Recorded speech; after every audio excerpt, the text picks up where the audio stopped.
उनकी सांसदी भी चली गई थी। मगर आप ये सोच रहे होंगे कि मैं ललित मोदी की बात क्यों कर रहा हूं, ये तस्वीर आपको क्यों दिखा रहा हूं। चलिए अब एक और तस्वीर दिखाते हैं। यहां पर आप देखिए, भारतीय जनता पार्टी सरकार के बेहद करीबी वरिष्ठ वकील हरीश साल्वे की एक नहीं, दो नहीं, तीसरी शादी हो रही है। ये देखिए, शादी हो रही है उनकी। क्या आप जानते हैं इस आयोजन में दो खास लोग और पहुंचे थे? नीता अंबानी यानी मुकेश अंबानी की पत्नी और ललित मोदी, वो भगोड़ा जो देश का पैसा लेकर भाग गया। वो व्यक्ति हरीश साल्वे की शादी में पहुंचता है लंदन में। मैं आपसे एक सवाल पूछना चाहता हूं दोस्तों, कल्पना कीजिए ऐसे ही कोई मेहुल चोकसी, ऐसे ही कोई ललित मोदी अगर राहुल गांधी के किसी समारोह में पहुंचता या विपक्ष के किसी नेता के समारोह में पहुंचता, और यहां पर आप देख सकते हैं शादी में बाकायदा पहुंचे, तो क्या होता बताइए।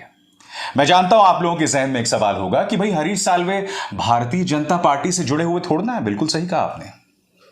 मगर अब आपके पूरे स्क्रीन पर दोस्तों ये समिति देखिए, क्योंकि प्रधानमंत्री नरेंद्र मोदी इस देश में एक देश एक चुनाव लाना चाहते हैं, यानी कि 5 साल में चुनाव हो और इसी के अंतर्गत हर 5 साल में न सिर्फ लोकसभा चुनाव हो बल्कि विधानसभा के चुनाव भी हो।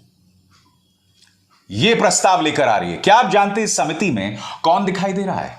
इस समिति में दिखाई दे रहे हैं हरीश साल्वे। वो हरीश साल्वे जो कि भारतीय जनता पार्टी के बेहद करीबी हैं, सरकार को अक्सर सुप्रीम कोर्ट में डिफेंड करते हैं, और सबसे शॉकिंग बात, उनकी तीसरी शादी में भगोड़ा ललित मोदी दिखाई देता है। वो भगोड़ा ललित मोदी जिसने राहुल गांधी द्वारा चोर शब्द इस्तेमाल किए जाने के बाद यह कहा था कि मैं राहुल गांधी पर मानहानि का केस करूंगा। अब वही ललित मोदी हरीश साल्वे की तीसरी शादी में दिखाई दे रहा है।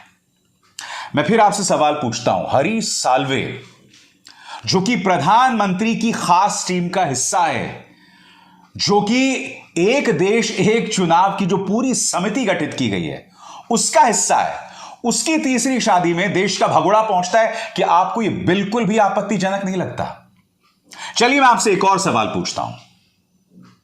ये जो पूरी समिति है, आप जानते हैं इसमें से अधीर रंजन चौधरी ने अपना नाम वापस ले लिया। अब इस पूरी समिति में सिर्फ भारतीय जनता पार्टी और उनके करीबी लोग हैं।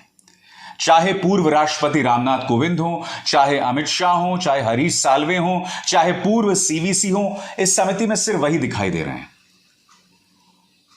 मगर आज यह पता चल रहा है दोस्तों कि भ्रष्टाचार को लेकर, नैतिकता को लेकर इस देश के और इस मीडिया के दोहरे मापदंड हैं। इसी तरह से किसी कांग्रेस समर्थक या कांग्रेस के करीबी किसी वकील के शादी में कोई देश का पैसा लेकर भागने वाला व्यक्ति पहुंचा होता तो मैं दावे के साथ कह सकता हूं मीडिया ने बवाल मचा दिया होता। चलिए शादी में ललित मोदी किस तरह से ऐश कर रहे हैं उसकी एक झलक देखते हैं, किस तरह से वो खुद को एंजॉय कर रहे हैं और क्या क्या कह रहे हैं। देखिए साहब।